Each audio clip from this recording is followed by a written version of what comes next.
Ce programme vous est présenté en partenariat avec la Mutuelle Saint-Martin.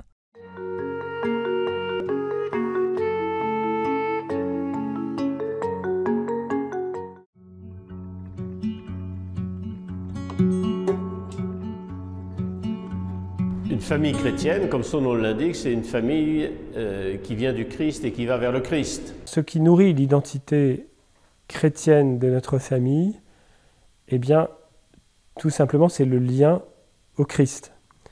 Il faut revenir vraiment à la base. Ce n'est pas du tout le fait de suivre une morale ou d'avoir un mode de vie particulier. Ce qui est fondamental et essentiel, et c'est l'essentiel, et tout le reste en découle, c'est vraiment la relation au Christ. La spécificité du mariage chrétien, c'est que l'engagement s'appuie sur un modèle. Quel est ce modèle? La qualité de l'amour du Christ. Il a aimé l'Église comme l'homme et la femme s'aiment, nous dit saint Paul dans l'Épître aux Éphésiens. Le sacrement de mariage qui unit pour la vie un homme et une femme est un signe visible de l'alliance de Dieu avec l'humanité. Ce sacrement est le socle de la famille chrétienne. La spécificité que deux baptisés reçoivent dans le sacrement de mariage, c'est d'une certaine manière l'amour qu'ils ont. Il est naturel, car tout homme est capable d'aimer, tout homme veut faire le bien. Mais cet amour pour le baptisé est transfiguré de l'intérieur par la force de l'amour de Dieu. L'amour humain est limité, il est pauvre, c'est vrai, on en fait tous l'expérience, et quelquefois bien malheureusement parfois. Et donc on a besoin du soutien de Dieu et du Christ pour grandir, pour accepter que cet amour soit transformé aussi, qu'il évolue, qu'il ne soit pas toujours le même au fil des années. Et on a besoin de l'entretenir. Je crois que le sacrement de mariage, la première chose qu'il fait et qu'il opère, c'est cette force d'unification entre nous. Et qui est quelque chose qu'on a ressenti de façon extrêmement concrète, vraiment très concrète, à quel point le fait de prier, le fait de pratiquer les sacrements, le fait de se confesser, à quel point ça pouvait en quelque sorte nous pousser l'un vers l'autre, un peu comme si finalement Dieu n'avait qu'une chose à faire, mais c'est un peu à faire grandir l'amour entre nous. Et ça, on le vit de façon extrêmement concrète.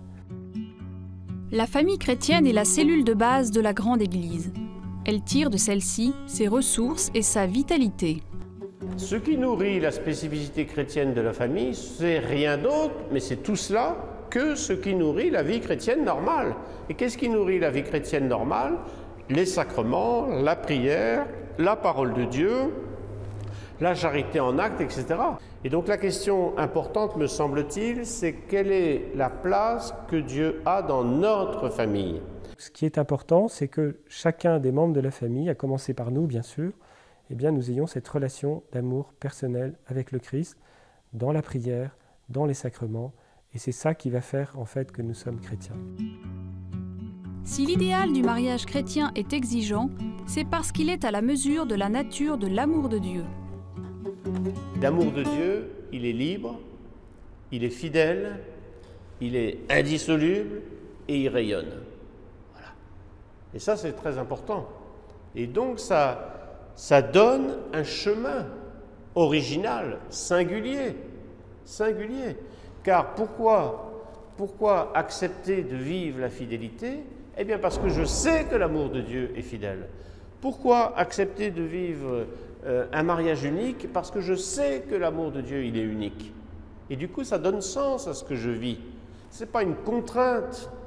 Ce n'est pas le « zut, alors il va falloir ». Non, c'est Dieu m'en donne la force et quelque part de rendre visible ce qu'il est lui-même. Donc c'est une mission fantastique. Ben, Jésus s'est incarné et donc c'est très incarné ce que nous demande l'Église. C'est pas du tout un idéal, c'est pas une idéologie, c'est pas quelque chose d'intellectuel. C'est vraiment si on se désincarne dans le mariage, c'est qu'on n'a pas compris le message de Jésus. C'est pas ça du tout qui nous est demandé. Donc c'est pas un idéal inaccessible puisque Jésus nous a donné la possibilité de le vivre. Le mariage chrétien, quelque part, il n'est pas du tout pour les forts, il est pour les faibles. Car Jésus l'a dit, je ne suis pas venu pour les grands, les puissants, mais pour les petits. Et donc ce qu'on appelle l'idéal chrétien, c'est de se laisser porter par Jésus.